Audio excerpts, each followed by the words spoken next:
first one,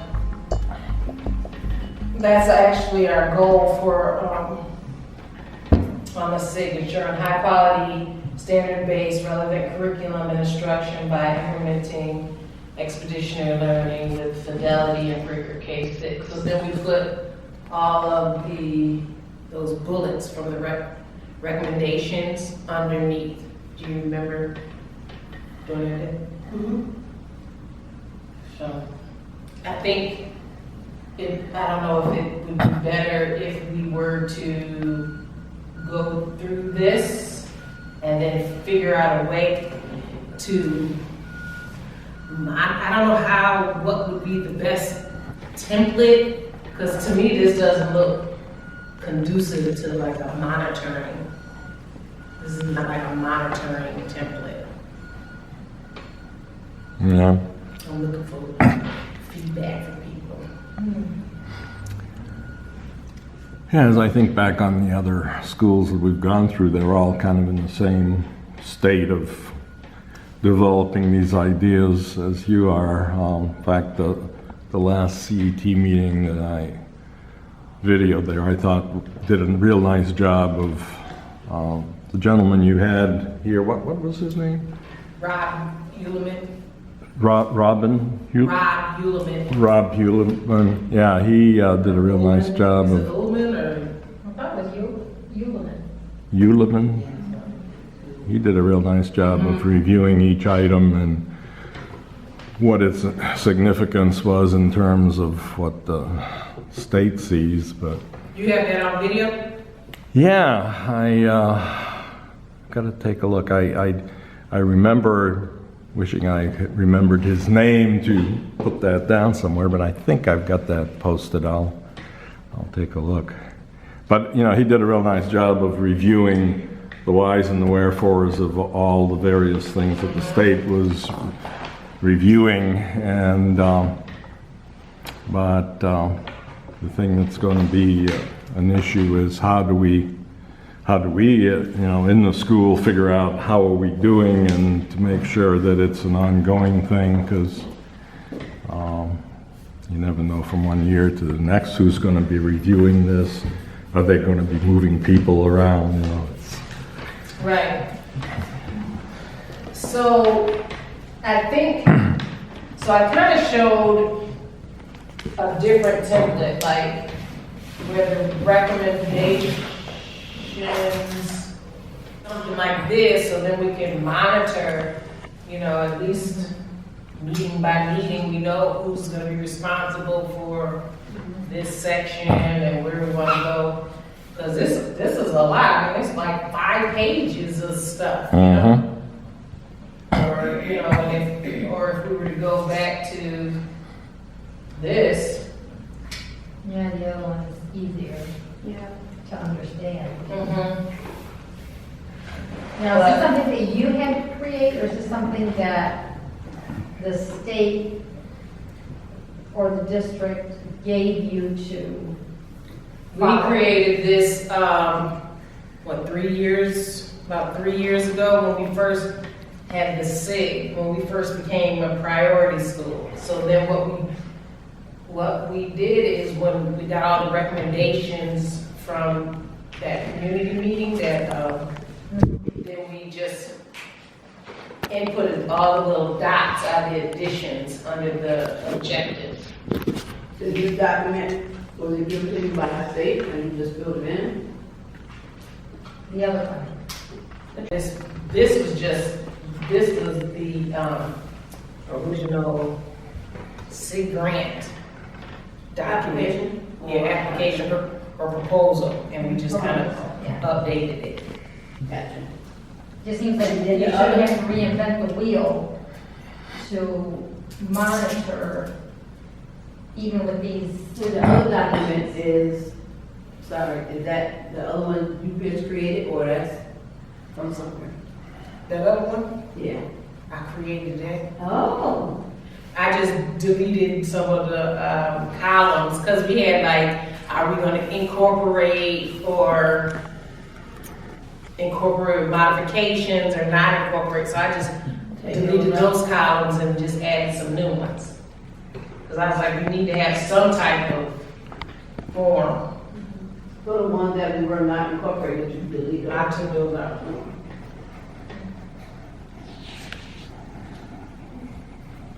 But when I go on Wednesday, I'm definitely gonna ask them because they need to give us some guidance on, Mhm. So everything we said we're going to incorporate, we need to monitor. and it's a whole lot of them. You saw, So we gotta see, how do that align with instruction, culture, and curriculum? they all have been here. No, on the other document that we are monitoring.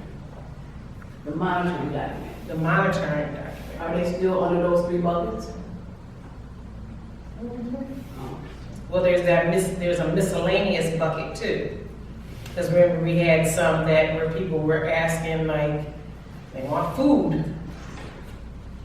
You know, this would be easier because with us having to be going into community school now, we're gonna be planning for that. We'll be able to provide resources for the community based on, once we get that needs assessment done. We have to do it like a survey to the staff and to the community and, we don't. After everything is completed, or is that part of the monitoring piece of it, This is in addition, in addition? yeah. Because we was like, okay, well, send us the survey, we'll send it out to the families right now. They're like, no, it takes about a year to complete this needs assessment. We're like, When was this? at our last meeting last week, Mm-hmm. so, like, okay. I think this is a great place to start though, by seeing who exactly is involved in each of these and then figuring out what we're doing well now or maybe what we're struggling with, where we should be and how can we get to that end goal. So I think it's a good way of breaking it down a bit to kind of, Yeah, it's definitely a lot easier to understand and to read. And yeah, I guess once you plug in actual people to say, okay, you know, who's gonna monitor this section, because you can't do it all. You and Deb can't do it all. Does that mean you're not here? But they got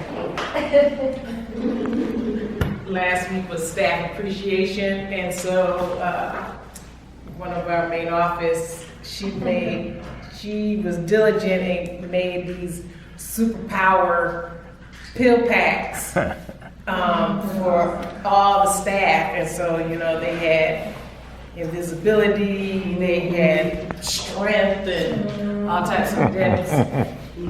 Being invisible right now. Oh. You got an invisible power word.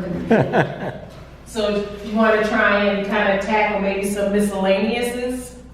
Or do you want to go up at the top and try and see? Then I can send it out to people and we can, And miscellaneous all have to do with parent and family things. kind of, sort of.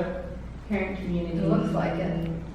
So that should go under, what's that topic that's free for that church? That's that tenant 6. That family and community engagement, tenant 6, that we're So that maybe that's what you call it, the miscellaneous. Yeah. good. I'm so glad that them powers vanished.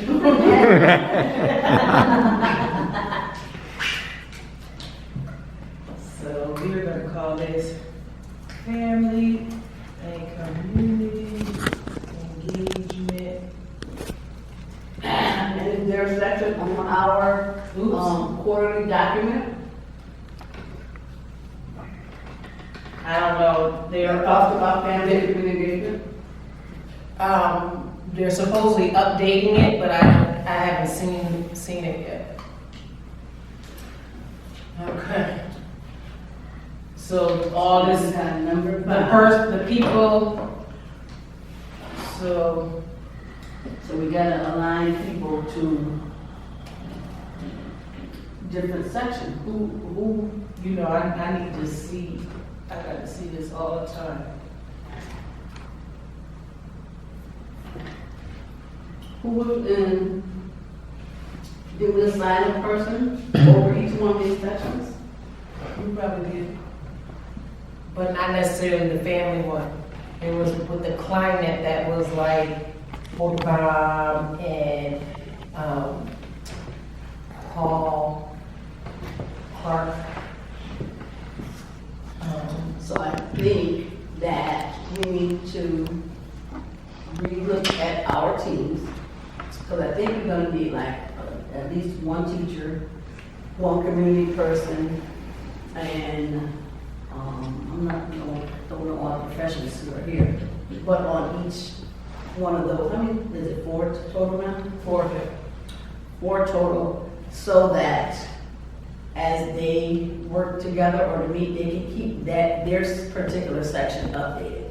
We could So, make like a shared Google Doc, Yeah. Exactly. and then in case they can't really meet in person, at least they're able to actually share their ideas on the document, and then And it goes in and add information, so it should be an ongoing document where we can, Yeah. we can continuously add information. But how would we do that for, like, what's that gonna look like? Like that. exactly like that. Just So like, so I'm saying, okay, so we meet today on the 13th of May. So then let's say June 13th. We meet and we talk about the plan for keeping this updated. So are you gonna create a new document or you gonna add on to that? You're gonna upload this document into Google Docs, share it with everybody, and when we meet on the 13th or next month, you explain how this document is going to operate as an ongoing document. Do you have a deadline? You didn't for this? answer my question. What was the question? I got that you gonna share this and so we're gonna take notes, okay? So Yeah. for instance, we take notes, right? And so let's say keep curriculum consistent. We're gonna say admin, teachers, blah, blah, whatever, right? And then, Who's involved on that particular team? Only people on that team will update that section. right, so I'm just, as an example, so I'm just gonna say on the curriculum, let's just say that and core and, move. Okay? Where are we now? Beginning stages. And I'm gonna put 5/13/19, okay, whatever, right?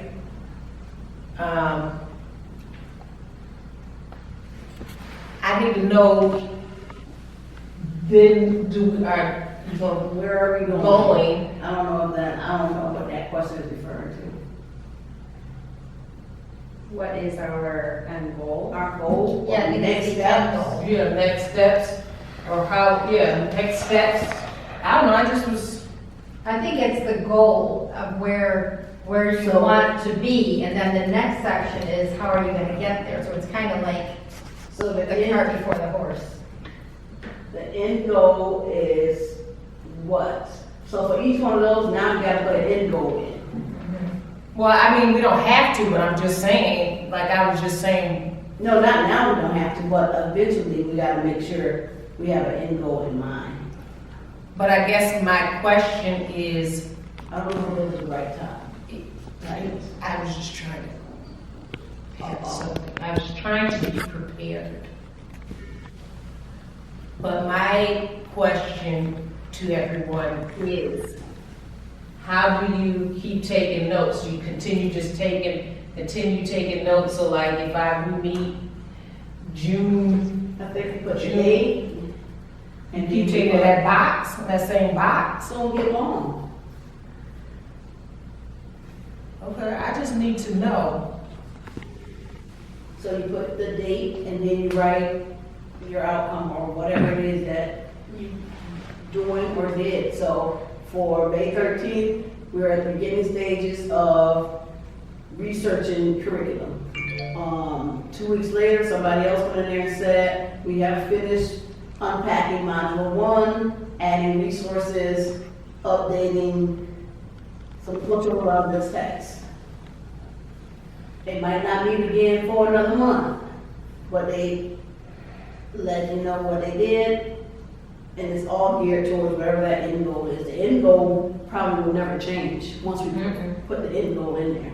Right. And then that committee is responsible for reporting out to the rest of the Yeah, right. Yeah.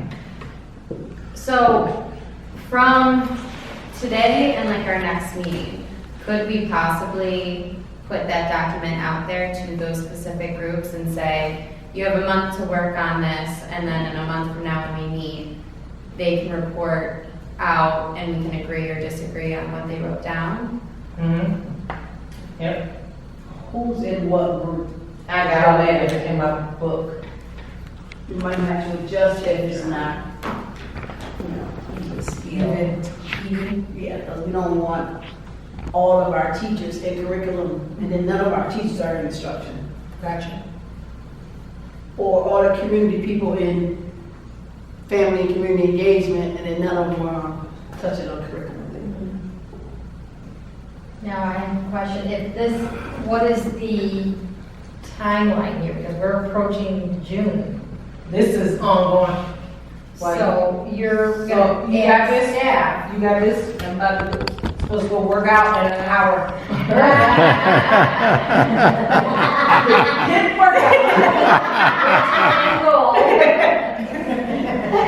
So if this is the end of June, or we're approaching the end of June, and you're gonna have, let's say, Bettencourt, Wolf, and Clyburn, and, you know, whomever, on these groups, or these committees, or whatever you want, these teams, then do they report in September, in July, in August? And then what if your staff changes? They said that this team would more likely be kind of fluid because there might be staff turnover, and I think that's what we're trying to do, is to establish like subgroups from this big committee, so that, you know, some subgroups may meet more frequently than the big group. Because your groups will most definitely change. Yeah. But I do think that But I don't think they'll change much with not so staff. much. At least not this first year. Yeah, especially not the ones that are on this team.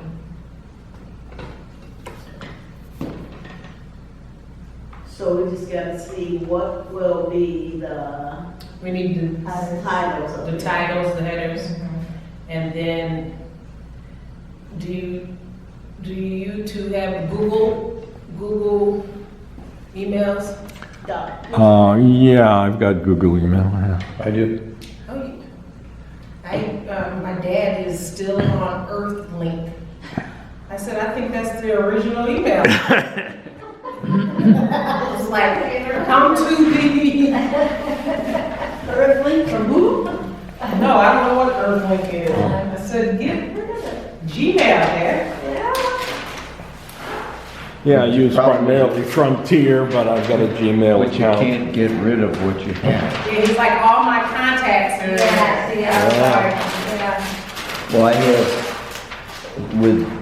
and you work this out through whoever handles your phone. I have Verizon. They can go over every 10 minutes and sweep whatever's off my old email address and put it on my current email address. So the stuff always shows up. Yeah. Within 10 minutes, I have it, so. If you're with Verizon, I don't know about the others, if they can do that, but. EarthLink just sounds so primitive. Well, Earthlink is earthlink.net, and I don't know the difference between .com and .net, but it seems like people on the West Coast have .net, and people on the East Coast have .com, but I don't know. She's still writing?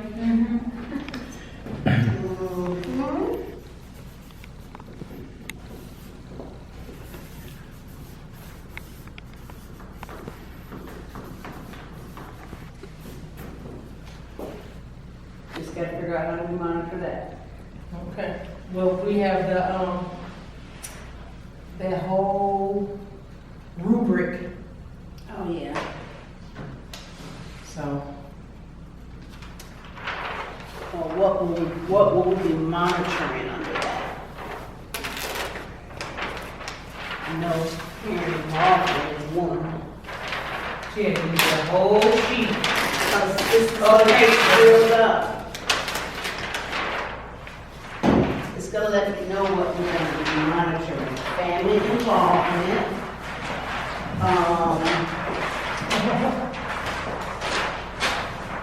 Community events. Those things that we can monitor. Yeah, supports and resources. Yeah, supports and resources.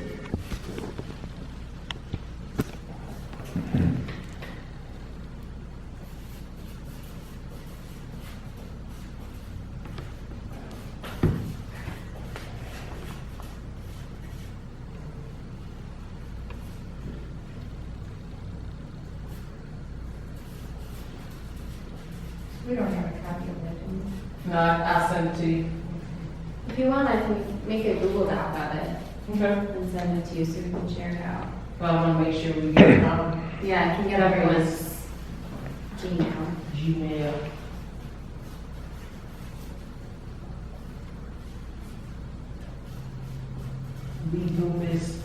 BBoomis26@gmail. 46. 46. Year I was born. Don't make me older than I am. Now, when you say community involvement there, Like how involved is the community in your school, such as the tutoring, Center for Youth, Mhm. things of that nature. okay, one thing that we probably should figure out how to do is to incentivize and reward and say thank you when teachers get involved with the community. You know, because it's easy for people to say they should be doing this, but there's fear issues, there's, you know, you're out of your element, and it takes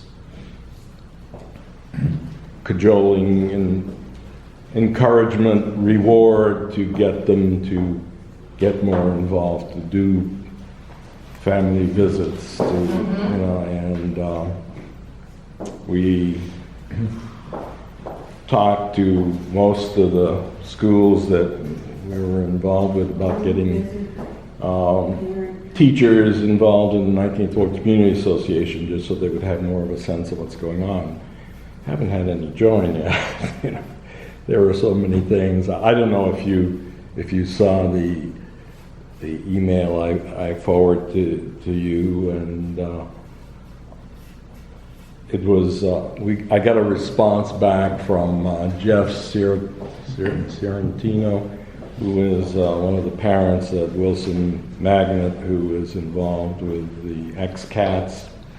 And we had hoped that they'd be at Square Fair this year. They can't make it because they have another engagement, but I asked him, make sure you encourage teachers at Wilson to participate, because there's the parade, you know, which is something that if, and there's the spelling bee, which 5 of the schools, and yours included, are involved with.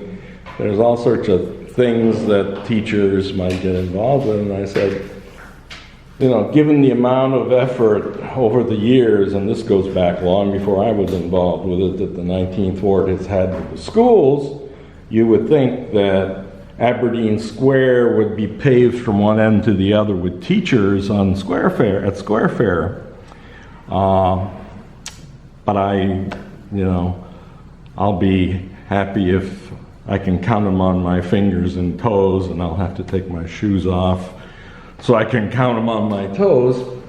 And I hope that some of the teachers might, or principals might take me up on that dare. But, we really need to figure out how do we get through to people to get that involvement and to feel proud of it, that, gee, we've done this and we didn't do it in previous years, but we're making progress. Because all the things that are going on in the schools right now, the teacher component is probably one of the most important ones that we have to work on. We're faced with the reality that, and it's nothing bad about it, but the majority of our teachers are white and don't have the background that you would ideally love, at least from their youth, to know how to best interact with some of the kids in the city. I'm sure a lot of them have gained all sorts of experience, and some others need more. But somehow we have to overcome that, and there's, I don't know, I was reading through one of the articles that the DNC had recently as they reviewed some of the latest brouhahas on the school board, and it's trying to find a way to cooperatively work with the unions and individuals and parents who are not blameless in all these things is a challenge. But that community involvement, parent contact, home visits is just so important. You want the parents to be on your side. I'm surprised there's been a change Need the parents on your side. over the years, because it used to be a lot more community schools, and I don't mean like where you had like health centers and things like that. Yeah. Like, Yep. I lived in the 19th ward, I went to 16 school, then I went to Wilson, so like you went to school where you lived. Mhm. And now you have children who live over here, Mhm. but they go to school way over, Yeah. on Genesee or Congress, so sometimes it's hard, parents want to be involved, but by the time they get home from work and then they try to get across town through the traffic to go to school events. it's Well, if they difficult. even have transportation. I mean, Right. so many of these single-parent families, the mom's holding down 3 part-time jobs that are typically retail of some sort or food service, so they're working in the times when you could have a school event in the evening after supper or something like that. It's just not possible for them to be there, even if they lived in the neighborhood, so. I think part of that also is affected by the teacher transfer process that the district has. Mhm. Because just as, students come from over here, and they come to school over here, and some live over there, the teacher's the same way. The teacher's coming from way over here to teach over here, but he's only gonna teach there for a year or two, and then they're gonna go over there. Yeah. So you've got all this movement, parents and kids and teachers, so there's no consistency anywhere. Yeah. Whether it's with families or with teachers. Mhm. We're trying to restore something that all of its infrastructure has changed. Yeah, it's a monster. It's like a big octopus, and everybody's, moving all over the place. Mhm. And it's rare where you have teachers in one building that stay. Yeah. For whatever reason, there's more money over here, or, the hours, work better for me over here. Well, So, and the ones that end up suffering are the kids. Because, Mhm. they don't have any control over anything, they just have to go wherever they're being told they need to go. Sure. But adults have control over that. but the other thing that I learned quickly when I first started here 5 years ago is a single parent mom with 3 kids who lives in 14621 on a street that is inherently dangerous, with street corners that are not places you want your kid to be even walking past, let alone hanging out. The best way to protect your children is to pick a school that's at least 5 miles away so you can put your children on a school bus at 6:45 in the morning and they're safe inside a system for the next 9, 10, 11 hours. And then they come out of that system at 4:30 or 5 o'clock in the afternoon, but you know your children are being looked after, or at least supervised. I completely understand that. And so it's almost like this is the way it has to be. It's unfair to require the school system and administration to fix those problems. Oh, absolutely. It's just unfair. Yeah, well, to the homeless thing that I talked about a little while ago, that's not your job. No. And, the fact that the school district's transportation system can't keep up with that because there's going to be kids and crosswalks and traffic on the sidewalks and that sort of thing. I mean, it's not that it can't happen. It's just that there's a whole plethora of things that have to happen for that to occur. And can you just do that with the 19th ward? What about the 3rd ward and the 23rd ward and all the other parts of the city? Because if you don't do it all together. Yeah, it's like the Southwest Common Council has half a dozen neighborhoods in it. 19th Ward, God, they're organized up the wazoo. They have 23 district delegates from each district, and they meet once a month with all of them to figure out what they're going to do. And then we've got Neighborhoods United, which is over in north of Bull's Head there.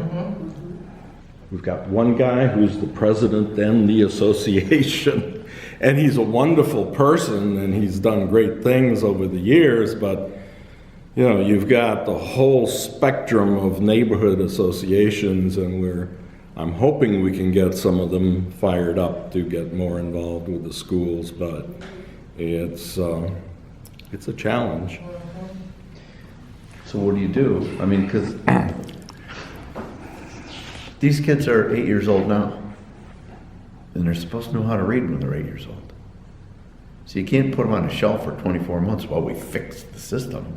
Would that you could fix the system in 24 months. Their time is now. So what are we going to do with the way things are to make it, and apparently with not an awful lot of understanding from people that are 16 throughway stops east of us, because they don't ever seem to get into the field and act like they understand what the challenges are. So, I mean, the Engineering Society would love to help you. We just don't know what else to do, except, find another 24 adults who can come in here and sit down with these kids. But that isn't going to fix it either. It's going to help that kid in that moment, hopefully. But it isn't going to change the whole thing. Yeah. Did I mention to this group about having talked with the neighborhood service centers in Rochester? Because I've been to so many meetings, I forget what I said to the various groups. I met with Daisy Algarin. She's the head of the neighborhood service centers for the city of Rochester. And they include, each neighborhood service center has some crime prevention officers. It's got various code enforcement folks there, and they get involved with, it's kind of a mini city hall in each of the quadrants of the city so that people can go there and do what they would have to do if they went downtown. And I was asking, do you have any sort of support services that you could throw into the mix with the schools. And one thing that she came back with, we might be able to do something with the outreach programs they have, because a few times a year, the Neighborhood Service Center will have an outreach to this set of streets, and another time it'll be somewhere else, and they'll get the officers out there, and sometimes they'll have the mounted police officers to attract the kids and do things to try to let people know what's going on in the neighborhood, how to get a hold of a code enforcement officer if you've got problems with noise or property that's not being managed properly and so forth. And they said, well, we might be able to, work with the schools to help encourage getting teachers out into the community. So that might be something that we might factor into community involvement. And I've been, that group also meets with all the presidents of neighborhood associations throughout Rochester. And at the last meeting, I suggested, it'd be nice if we got all the neighborhoods involved with their local schools. And people weren't breaking down my door, getting in touch, but there were a few that sounded interested and agreed that, one of the big problems we have is that we've lost the neighborhood connection with the schools. So we've got to try to do what we can. If there's any way for you to, at like Square Fair, which is coming up June 1st, we've got some tables that will be reserved for the 19th Ward Schools Committee and Southwest Common Council and whatever teachers want to stop by and set up, to talk with parents, to see if there are some who come by that might be your future, have kids that will be coming to school in a year or two to get back to neighborhood schools, because unless we actively pursue kids to be enrolled in a local school, the city seems to have a tendency, and the placement office over the years has sometimes not been as cooperative as we would like in terms of making sure the kids went, that the preschool kids went to the preschool that was nearest to their home and encouraged them to move on to the kindergarten. And it's hard to say sometime, the system has a life of its own, and it isn't necessarily based on best practices or. Do you get a good turnout at the Aberdeen? Yeah, they usually get. There must be 1,000 people that come wandering through in the course of a day. There's usually probably 300 that are there at any one time. They've got various there's food stands and merchants that pay to put up a booth to sell jewelry or whatever they have. There are some tables that are from various organizations that serve the public. Last year we had a table there from the central office. They had, I think, community outreach and and placement were represented at that table, but again, we didn't coordinate well. They were off quite a ways from the tables that we had set up. So I was talking to Carlos Garcia, who's the placement who's outreach for the community, saying we really want to get, so that we're talking about the same things and working together on this. Sometimes we haven't always had all factions of the central office working in the same direction and sometimes working at cross purposes. And he was going to check with Linda Samuz and get back to me. I haven't heard. It's been about 4 or 5 days now. I gave him a call, and I'm going to call him again. But so that's something that we were trying to do. And the more teachers we have there, and what we should do is try to make sure that every teacher that shows up has a pin or something saying, I'm a teacher at, and that would encourage people to come up to you and say, oh gee, I went to that school when I was a kid, and what happened to it? Because, of course, thanks to the way the district does things, School 10 is now School 37 is now School 10, and heaven knows what it'll be if you don't get out of receivership this time around. Everything that the state can do to confuse things, they seem to be doing sometimes. And so being visible and there to answer questions for people would be a great thing. Anyways. I have a thought. With and I know RTA probably won't go for it though, that employee work agreement, instead of 1 year, can you make it at least a 2-year agreement? They sign it every year. I'm just looking to see if you can kind of get that commitment from staff not to move. Now, with receivership, the extra leverage that gives the superintendent and you, can you keep teachers who otherwise would be jumping ship, or is that something that's harder to do? You can.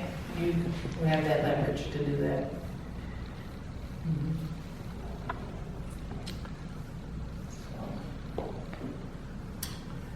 But just to kind of close the meeting up, what we'll do is we'll get your Gmail for this document to everyone, and then we'll kind of come up with the titles, yeah, and then we can make sure we know who's in which group, and then we can start working on it. And we'll send you. Okay.